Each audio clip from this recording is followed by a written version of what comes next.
hanya mempunyai destinasi wisata alam yang mempesona, Wonosobo juga memiliki destinasi wisata religi, yaitu masjid tertua. Konon, masjid ini adalah masjid yang menjadi saksi bisu penyebaran agama Islam di Wonosobo yang sudah lama dibangun, bahkan sebelum kemerdekaan Republik Indonesia.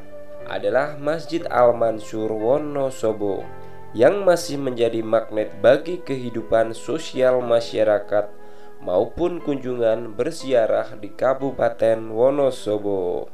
Terbukti, tempat ibadah di Jalan Masjid nomor 13 Kauman Utara Wonosobo itu selalu ramai pengunjung, baik pada hari biasa, pengajian selapanan, hingga hari-hari besar keagamaan. Tak hanya sebagai tempat beribadah saja, masjid yang berdiri sejak tahun 1800-an itu juga menjadi saksi bisu penyebaran ajaran Islam di Wonosobo serta pendirian Cikal Bakal Kabupaten Wonosobo.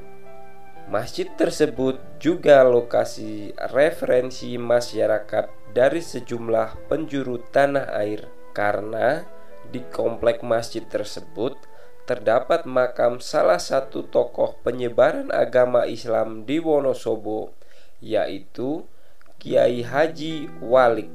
Konon, Kiai Walik merupakan satu di antara 3 tokoh pendiri Kabupaten Wonosobo, yaitu Kiai Walik, Kiai Kolodete, dan Kiai Karim.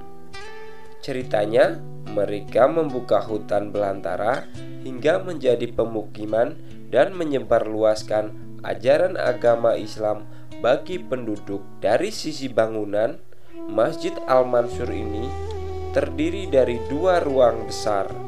Memasuki masjid, tampak bangunan kuno dengan tiang-tiang kayu yang tinggi yang dihiasi ukir-ukiran. Tidak ada kesan mewah, namun memasuki ruangan masjid terasa sejuk dan nyaman. Di sebelah kanan bangunan utama masjid terdapat berderet ruang-ruang kelas, sekolah, dan pondok pesantren. Selanjutnya, di halamannya yang luas dibangun lapangan basket. Banyak orang mengakui masuk ke masjid ini terasa dingin dan menyejukkan hati. Saksi sejarah penyebaran Islam di Wonosobo. Kota Wonosobo berdiri konon berkat jasa 3 tokoh berpengaruh kala itu, Kiai Koloditi, Kiai Karim, dan Kiai Walik. Ketiganya merintis kawasan yang semula hutan belantara menjadi pemukiman. Bersama sanak keluarga mereka, bahu-membahu membabat hutan, mengubah menjadi lahan pertanian. Masing-masing memiliki peran yang berlainan. Kiai Walik sebagai perancang kota, Kiai Karim peletak dasar-dasar pemerintah, sedangkan Kiai Kolodete membuka wilayah di kawasan Dieng.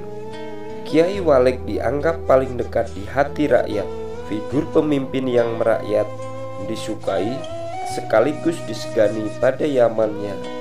Namun, ketika tokoh itu menjalin hubungan yang sangat erat, Kiai Walik tinggal di kawasan Wonosobo. Konon, sebelum meninggal dunia, Kiai Walik mengatakan bahwa di tempat yang ditumbuhi pohon bambu kelak akan menjadi tempat yang luas, menggambarkan kebiwara, juga menggambarkan perbuatan buruk manusia. Ternyata ramalan tersebut ada benarnya. Kini di tempat yang ditunjuk Kiai Walik berdiri masjid, alun-alun, dan lembaga permasyarakatan. Diyakini masyarakat makam tokoh terkenal itu berada di belakang Masjid Al-Mansur Kauman. Sebelumnya tidak diketahui bila di belakang masjid terdapat makam Kiai Walik.